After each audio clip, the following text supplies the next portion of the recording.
আজকে দুর্গাপুর ইউনিয়ন বিএনপির সঙ্গে মত বিনিময় সভা। এখানে উপস্থিত রয়েছেন সভাপতি হিসাবে এই ইউনিয়ন বিএনপির আহ্বায়ক জনাব আলাদ মাসুদ আলী।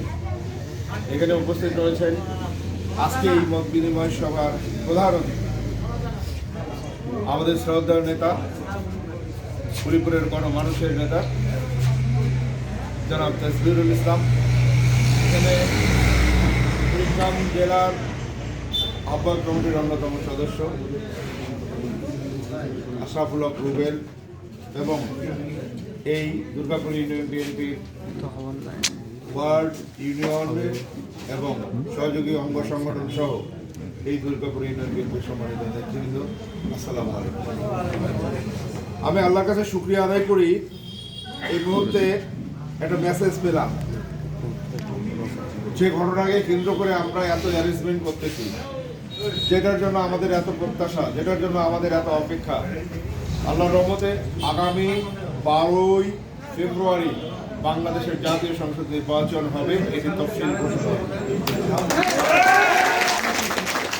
এটা নিয়ে আমরা টেনশনে ছিলাম যে সারা বাংলাদেশের মানুষ বুঝতেছে বিএনপি পাওয়ারে আসবে, প্রশাসনও বুঝতেছে বিএনপি পাওয়ারে আসবে। এখন আমরা ভাবতেছিলাম আবার এইটার কারণে কোনো ষড়যন্ত্র দেশে আবার হয় কিনা, নির্বাচন পিছায় যায় কিনা, নির্বাচন নিয়ে কোনো তালবাহনা হয় কিনা।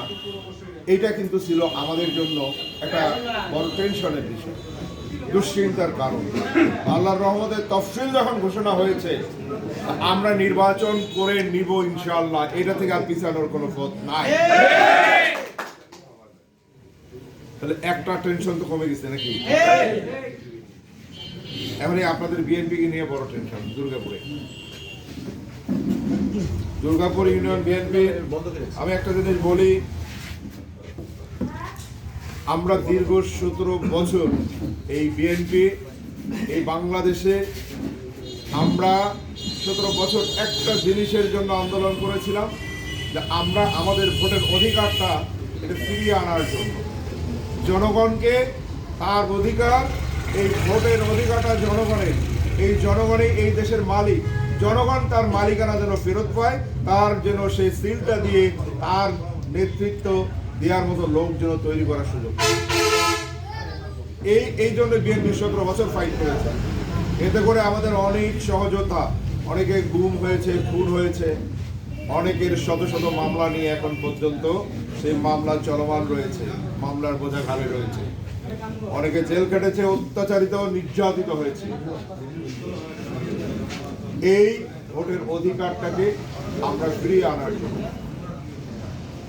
আমরা আগামী 12ই ফেব্রুয়ারি এই 17 বছরের যত কষ্ট, সমস্ত কষ্টের পরিসমাপ্তি ঘটাবো। আমরা আগামী 12ই ফেব্রুয়ারি নির্বাচনে মানুষকে যদি আমরা কেন্দ্রে নিয়ে আসতে পারি, আমরা যে দাবিটা করেছিলাম, যে দাবির জন্য আমাদের এই আন্দোলন লড়াই, সেই দাবি প্রতিষ্ঠিত হবে, তাহলেই বিএনপি বাংলাদেশের সার্থক হবে। এই ভোটটা প্রয়োগ করার সুযোগ আমাদের সৃষ্টি করে দিতে। এখন এই ভোট যুদ্ধে যাব, শত্রুপক্ষ যত ছোট হোক, যত দুর্বলই হোক, শত্রু কিন্তু শত্রু। মনে রাখতে হবে, আপনি মনে করছেন আপনার জন্য ফিল্ড অনেক ভালো, আপনার অনেক ভোটার আছে, আপনার ভোটাররা সেন্টারে ভোট দিতে গেল না, আপনার এই ফিল্ড ভালো থেকে কোনো লাভ নাই, এই সাপোর্ট থেকে কোনো লাভ নাই। আপনি যতক্ষণ পর্যন্ত আপনার প্রার্থীর পক্ষে রায় ঘোষণা নিতে না পারেন, ততক্ষণ পর্যন্ত আপনারা কেউই বিপদ মুক্ত না। মনে রাখতে হবে, যতক্ষণ পর্যন্ত আপনার ভোটের রেজাল্ট ডিক্লারেশন না দিবেন, ততক্ষণ পর্যন্ত আপনি বিপদেই আছেন, আপনি নিরাপদ না। অতএব শত্রু কোথায় ছোট, কোথায় বড়, এটা বিবেচনা করার সময় এটা না। আমরা আমাদের কাজ চালাই যাব, শত্রু কোথায় পড়ে যাবে সেদিকে তাকানোর সুযোগ আমাদের নেই। আমরা আমাদের কাজটা ঠিক মতো চালাই যাব, এটা হওয়া উচিত আমাদের। আজকে আপনাদেরকে বলতে চাই, মাইকটা ছেড়ে দিলাম। কেন দিলাম? যে এই কথাগুলো সব রাস্তায় চলে যায়, মানুষ শুনে। আমাদের ভিতরের অবস্থাটা এটা মানুষের কাছে শোনাইতে চাই না। একটা ভোটারের কাছে শোনাইতে চাই না। এখানে যারা আছি তারা কি ভোটার না কর্মী? এখানে কি শুধুমাত্র আমরা ভোটার? আমরা এখানে কর্মী। এই কর্মীদের জন্য বলতে চাই যে একটা যুদ্ধ ক্ষেত্রে যদি আপনি যান, যদি যুদ্ধ করতে চান, যুদ্ধে জিততে চান, তাহলে যুদ্ধক্ষেত্রে তাহলে আপনার সেনাবাহিনী লাগবে। সেনাবাহিনী লাগবে না? সেনাবাহিনীর যদি ট্রেনিং না থাকে, হাতিয়ার দিয়ে কোনো লাভ আছে? আপনি খুব দামি অস্ত্র দিলেন, ট্রেনিং নাই আপনার বাহিনী, তাহলে সেই হাতিয়ার কোনো কাজে লাগবে? তাহলে আপনার সেনাবাহিনী লাগবে, ট্রেনিং লাগবে, এবং ট্রেনিং দেওয়ার পর যে যুদ্ধে যাবেন প্রতিপক্ষের যে হাতিয়ার তার চাইতে বড় হাতিয়ার আপনার লাগবে। আর কি লাগবে? যুদ্ধের পলিসি লাগবে, একজন কমান্ডার লাগবে। এখন যুদ্ধক্ষেত্রে যে সবাই যদি কমান্ডার হন, ওই যুদ্ধে জীবনেও জিততে পারবেন? পারবেন? ওই যুদ্ধের কোনো শৃঙ্খলা থাকবে না, ওই যুদ্ধে আপনি জিততে পারবেন না। তাহলে আমরা আজকে বিএনপির সৈনিক হিসাবে আমরা তো কথায় কথায় স্লোগান দেই, জিয়ার সৈনিক এক হও, লড়াই করো। কি আছে নাকি জিয়ার সৈনিক এক আছে? সব দুর্গাপুরে এক আছে নাকি? আপনি জিয়ার সৈনিক কেমন হলেন? জিয়ার সৈনিক তো এক হইতে হবে, এক হয়েই তো লড়াইটা করতে হবে। এক না হলে লড়াই করে সে লড়াইয়ে ভালো রেজাল্ট আনা যাবে। তাহলে আমাদের এইখানে যে সমস্যাটা আছে, আমাদের ট্রেনিং আছে না, 25 বছর ধরে ট্রেনিং দিচ্ছি না নেতার সাথে, ট্রেনিং এর কোনো ঘাটতি আছে নাকি? বিএনপি ভোট নিতে জানে না? বিএনপি পালাই থেকেও ভোট নিছে। 18 সালের নির্বাচনে 2 ঘন্টা বিএনপি ভোট নিছে, 2 ঘন্টায় 75,000 ভোট নিয়েছি। তো বিএনপির ট্রেনিং নাই? বিএনপির কি সৈনিক কম আছে? দুর্বল নাকি? তাহলে বিএনপির ট্রেনিং আছে, বিএনপির সৈনিক আছে, বিএনপি ভোট নিয়েছে 2018 সালে।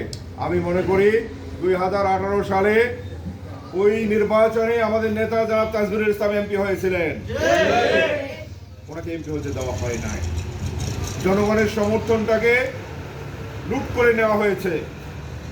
ওনার ভোটটাকে ডাকাতি করে অন্যজনকে ডিক্লারেশন দেওয়া হয়েছে। কিন্তু সেই দিন যদি সারাদিন আমরা ভোট দিতে পারতাম, তাহলে 2 ঘন্টায় 75,000 ভোট নিয়েছি। আমাদের নেতা 2.5 লক্ষ ভোটে এমপি নির্বাচিত হতো।